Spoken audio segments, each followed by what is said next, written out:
Mr. Jordan Swing, what's going on, man? How's it going, Skylar? Thanks for having me, man.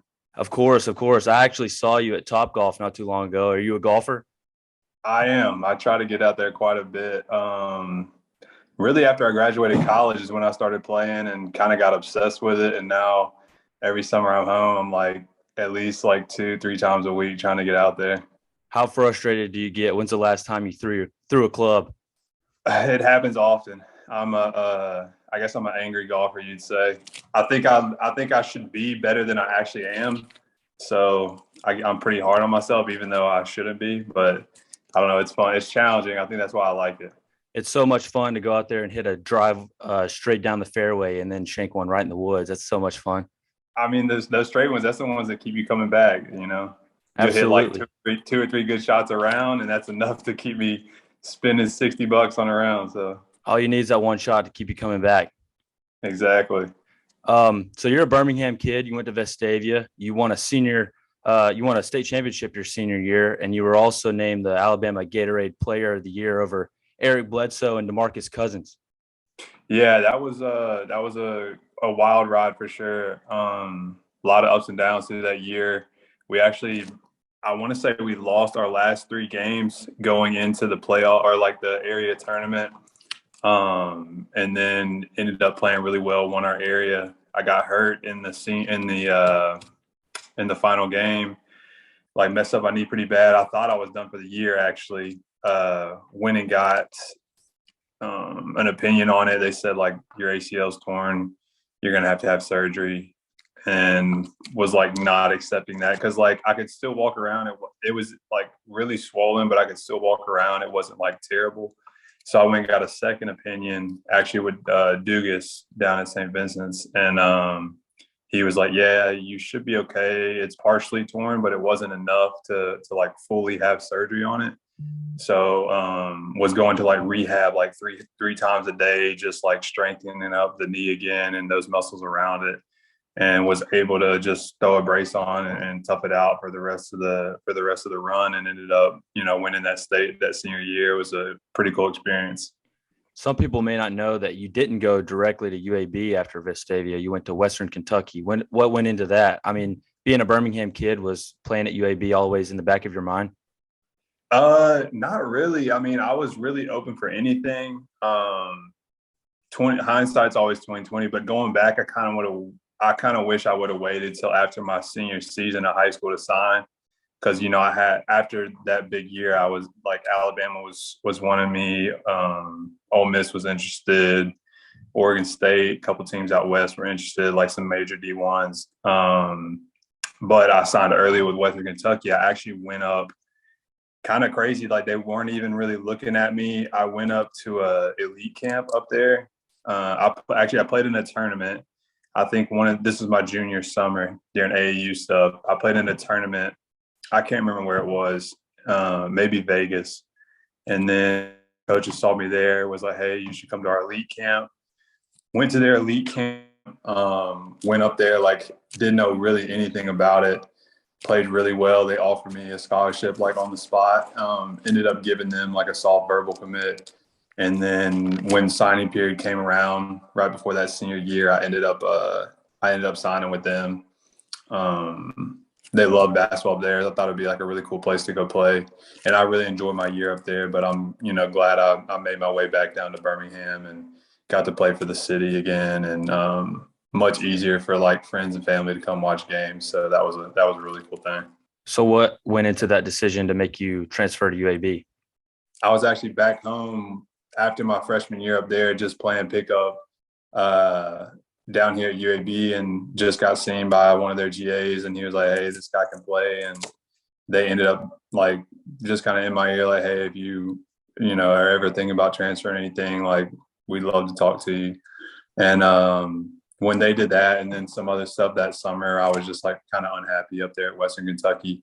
So I opened up, my transfer stuff, but that was back then when you had to sit out a year. Now you can just transfer wherever and play. So I had to sit out that one year, and it was a long year for sure. But yeah, it was worth it. Yeah, the transfer portal now, it's almost like a free agency. Yeah, it's wild, man. I don't really like it. It's like one little thing goes wrong and people are just leaving. And yeah, I don't know. Well, I know it didn't take you long to step into big game moments at UAB. I was actually at the game in 2013 when you guys played North Carolina and Bartow and beat them. And actually, my Yeah. old AAU coach, shout out Coach Rob Williams, he was on that team with you. What was that game like? I know Bartow was jumping. Oh yeah, it was wild. I mean, we had some like crazy battles with Memphis in there, which of course was like our other rival that just like it was always packed out, not really a seat in there. And then North Carolina was kind of the same way. Birmingham, they don't have many teams like that coming here to play. So with the tradition and all that stuff and the history of the program, it was really cool to be able to have them come into Birmingham and play us there. And then on top of that, to be able to get the win, it was nuts, man. Like I think that was probably my only time that I had like the fans rush the court after a win. So it was a unique experience, and then to play well against them and then to beat them, it was a really fun night. Well, as I mentioned, we kind of have a similar connection, UAB basketball with Coach Rob Williams, and I Yeah, actually, that's my guy. yeah, and we actually had a guy on our team, Jared Wilburn, who was Coach Wilburn's son, play with Yeah. us. So, what was that like, man? While you were at UAB playing with Rob and having Coach Wilburn and Coach Haas, and then later on Coach Eason, how much impact did they have as you as a basketball player and a person? Yeah, it was like it wasn't easy, just from I had like three different coaches in 4 years. So it was always hard, you're constantly having to prove yourself again and you get comfortable with somebody. And then I came in with Davis and then he ended up leaving and then Haas came in. So changing coaches is like never easy, but they made it a little bit easier just because they were easy to talk to. Their coaching styles were easy to play for. And then I love like my teammates that year were really awesome. Rob was actually my roommate all 4 years when I was at UAB. So me and him are like really close, still keep in contact to this day. And he's actually back out with Coach Wilburn in Denver as an assistant coach. So like the connection, it's crazy. Like the connection you can make in college, it'll carry on, for the rest of your life, and being able to, get you new jobs and stuff like that after you get done playing. Absolutely, man. You gotta tell Rob we got to get him on the podcast. I know. I'll shoot him a text, man. I'm sure he'd be down. He was actually just back here like maybe a couple of weeks ago, and we hung out a good bit. He came over to the first UAB football game. So I know in 2013, your senior year, you participated in the Athletes in Action in Lithuania. Was that your first taste of playing overseas? Yeah, it was. I actually went over there. One of my buddies that I grew up playing AAU with, and we kind of became best friends through that. He was going on the trip, and he's like, "Yo, you should come with me." And because I didn't really know anything about it, and then I was like, "Okay, like it sounds fun, traveling overseas in Europe and playing basketball. Like, sure, sign me up." And so I went over there, and I had a blast. We went to Lithuania, Latvia, and traveled around and played like a bunch of teams through those areas. And then also like the faith aspect of it, getting to grow my relationship with God and seeing how like that can coincide with basketball and make those two things work together. It was really cool. And I think it helped me grow a lot too, just as like becoming a man and start to think about life after college and what it looks like. And it, like you said, it gave me kind of like a little taste of what Europe would be like if I did go play over there, which eventually I ended up going.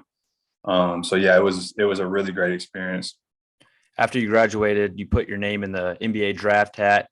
Didn't get selected, but you went and played some in the G League, went and played some overseas, was actually a all-star in Israel in 2019. And then you just recently, this past year, was with the Squadron for a little bit. Yeah. Tell me about Yeah, that. it's been awesome. Like the last 8 years of me playing professionally, it's been a whirlwind. Like I've been able to go and travel and see, all kinds of different countries and cities in Europe that probably wouldn't see most of them if basketball hadn't been a part of it. So that's been like an amazing experience for sure. I wouldn't trade it for the world. Like just being able to travel and my friends have gotten to come out and see me and my family. My mom actually first time leaving the U.S. was coming to visit me in France. So it's been cool, just like not only living out my dreams, but also like, you know, allowing others to kind of live through me and getting to bring them along for the ride. And it's been a great journey. I've loved, you know, every place I've been. And I can't complain. Like I've been in Spain, amazing place, you know, Belgium, it's like the center of Europe. You can travel everywhere. Israel, really cool place, a lot of history there. Went down to Australia for like 6 months. So I've been all over the place, and it's been a crazy ride, but it's been all worth it for sure. How crazy of a ride was it to be in Ukraine before all the Russian stuff?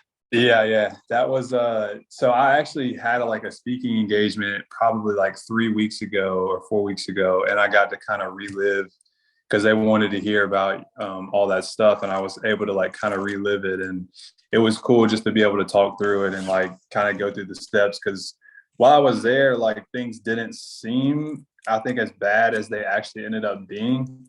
So I didn't really know like what I was really in until, you know, I got home and kind of looked back on it.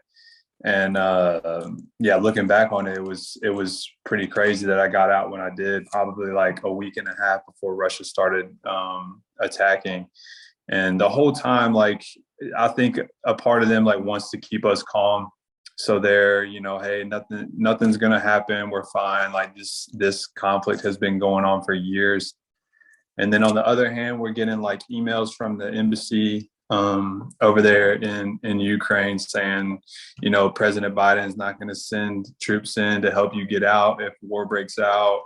You're on your own. Like if you're an American and you choose to stay, you're on your own. We recommend you go home, but we're not going to make you come home yet. And so with us, like technically we're under contract, so they can hold our rights, and like, yeah, we're free to leave, but since we're under contract, if we were to just up and leave, they can hold our letter of release, so we can't go play anywhere else. And as a basketball player, like, that's our source of income. That's how we pay bills. That's how we take care of our families. So you're in a tough spot of like, okay, they're not saying we can leave, but we feel like we're in danger. But also, if we leave here, we can't just go play somewhere else until, you know, we're officially released. And so it was, and war hadn't broke out yet. It was still just like conflict and words back and forth. And so when they started coming out with like dates and kind of like how they're going to attack, and they're releasing all this intel, that was kind of the point where I was like, yeah, I'm going to leave. Like, this is getting too serious. I think my thought process was like, my life, you know, is more important than playing another year of basketball. So if they do hold my rights, like, so be it. I'll take that risk just to get out of here. And so I ended up just one night, like packing my bags, calling an Uber, found a flight online. It wasn't too bad because people were leaving and like the airport was crazy, but they hadn't invaded yet. So it wasn't like too crazy, but ended up going to just riding to the airport, hopping on a plane and leaving. So got home, and then like, yeah, like I think I left on like a Wednesday. That next Friday is when they started invading, and like everybody started trying to evacuate at once. And then it was like really, really a storm. So I'm just like super happy and blessed that I was able to get out when I did. Yeah, for sure, man. That's crazy. I couldn't imagine. I'm glad you made it home safe though. For sure. Thank you. You've played in Israel, France, you were in Ukraine, now you're in Puerto Rico. What is that like, man? What is that like to move all across the world and play basketball? Do you ever get homesick? I mean, what went into your decision to go to Puerto Rico? For sure. It's always tough. Like, you know, you hear the life, like on paper, it sounds like amazing. Like there's just no flaws. Like you're getting to travel all these places, but it does get tough at times. Like, you know, my brother's had 2 kids, and I've missed some birthdays, and you know, you miss some things. I've missed some of my best friends' weddings, so you're not able to come to some of those things that, you know, if I was living here, it'd be easy just to take a day off or something and come over and go to stuff. So it's hard on that end. Definitely like an amazing life, and I wouldn't trade it, like I said. But yeah, it does have, it's parts where it is tough to be away from friends and family for 9 to 10 months at a time. You come home for a 2.5 months, and a month and a half of that you're back into like workout mode and grinding, and then you're gone again for another 10 months. So it's tough in that sense, and you don't really have I didn't for a while have a place that was my own. I would come home and I would stay with parents, I would stay with friends, I would stay with my brother. I didn't want to buy a place because I was only going to be here for 2 months, and then I was out again. So you kind of feel like you're just always living out of a suitcase. But it's been awesome. And I think year by year, like how I make my decisions is just looking at places that are offering me. I do my research on who's played there in the past, reach out to guys who have played there in the past to see how they liked it. And then, of course, you contact the coach and talk to some of the management people, and then, you just make the decision that you feel like is going to be best for you. And then now my wife as well, because she's coming with me to all these places. He's a golfer. He's a hooper. He's a world traveler. Jordan Swing. It's been a pleasure, man. Yes, sir, bro. Thanks for having me.